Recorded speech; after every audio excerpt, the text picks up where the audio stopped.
Hi there, I'm Surang from Englishman. I'm going to talk about thinking in English. Thinking in English is just like swimming. You can see the Sandaka. If you want to swim, you should be able to swim. And how can you learn to swim? You have to swim. Without swimming, without doing that by yourself, you cannot swim. So, learning language is like that. Language means, spoken part. When you are listening to something, your muscles are not working. There are set of muscles in your ear that they work. That is what we call Koti organ. In the Koti organ, there are very tiny muscles. They work.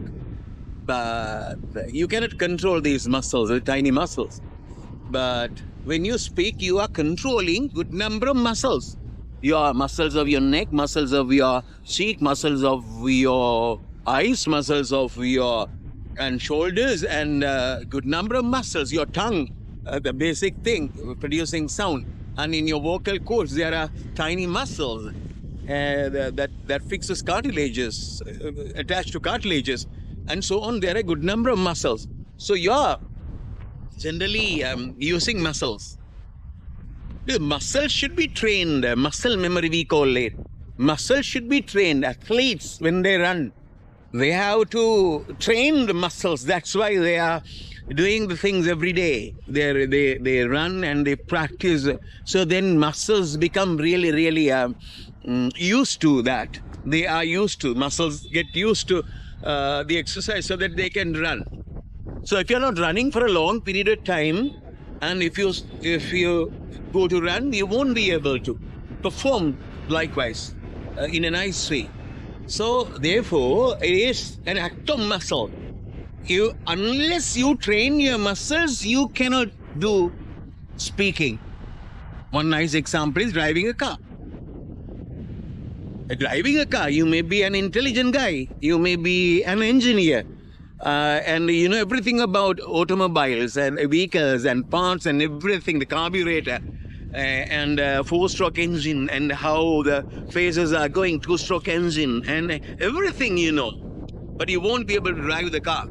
Accelerator, wheels, gearbox, and manual gears and auto gears, the system about fluid use and everything, the plugs and how the plugs work and everything, you have the idea. But you can't drive the car. To drive the car, you have to train your muscles.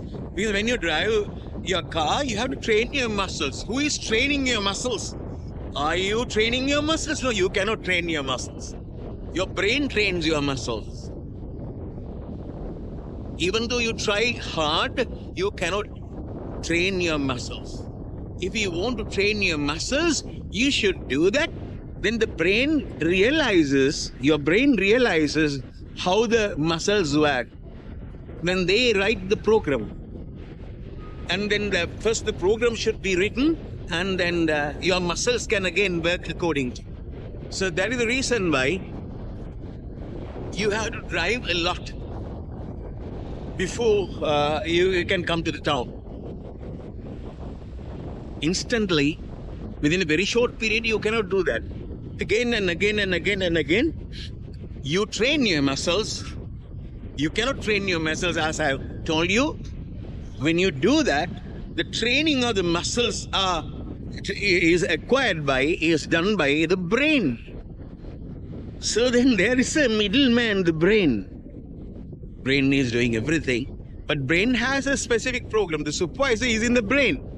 When you drive, when you learn driving, the supervisor sit and he realizes how you are doing that.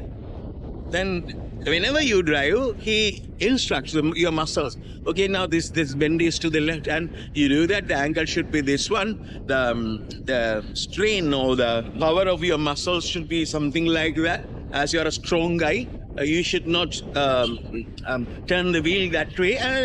Free program. Everything is given by the program. So because driving is done, the code is good, trained muscles.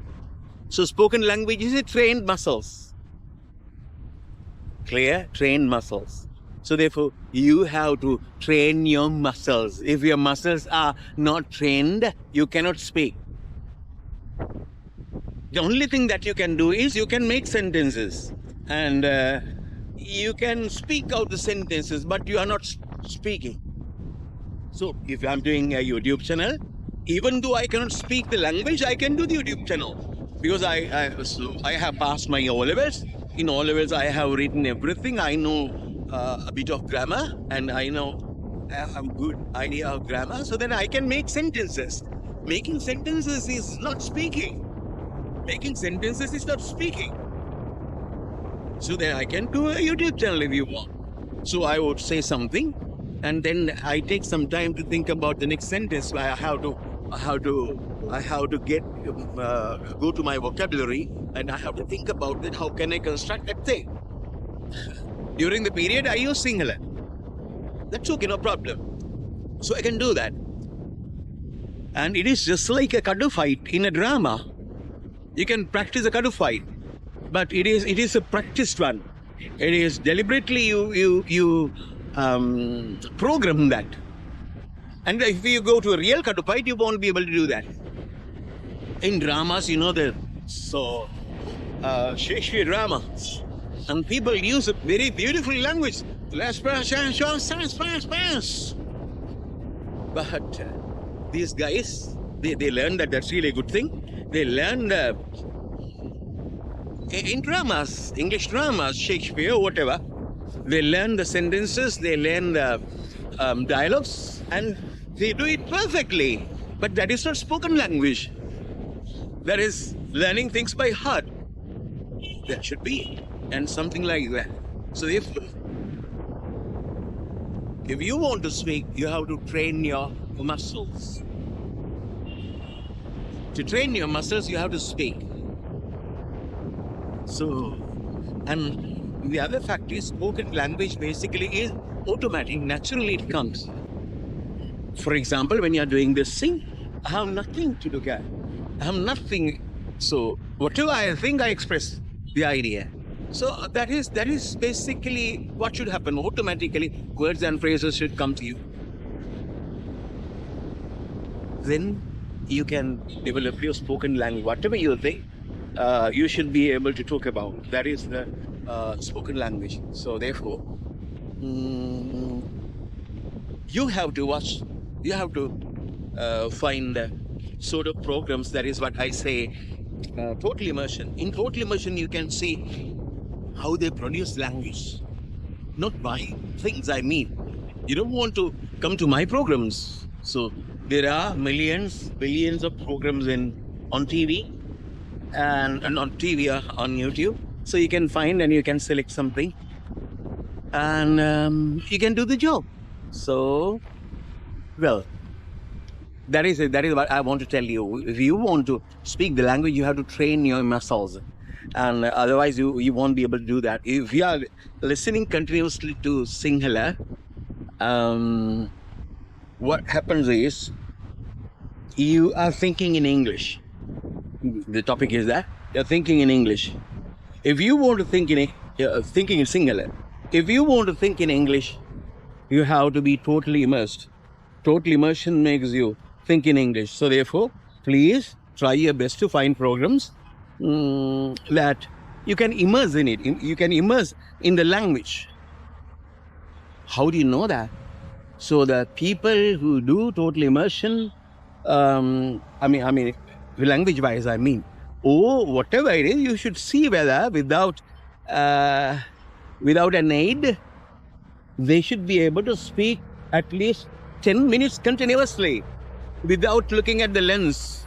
You're right. If I'm looking at the lens, I can have a lot of things there I can see so that I can read everything, just like news reading. So it is not total immersion. So total immersion is people just looking here and there. If they can speak, 5 minutes, at least 5 minutes continuously, you understand that it is natural. The words naturally come.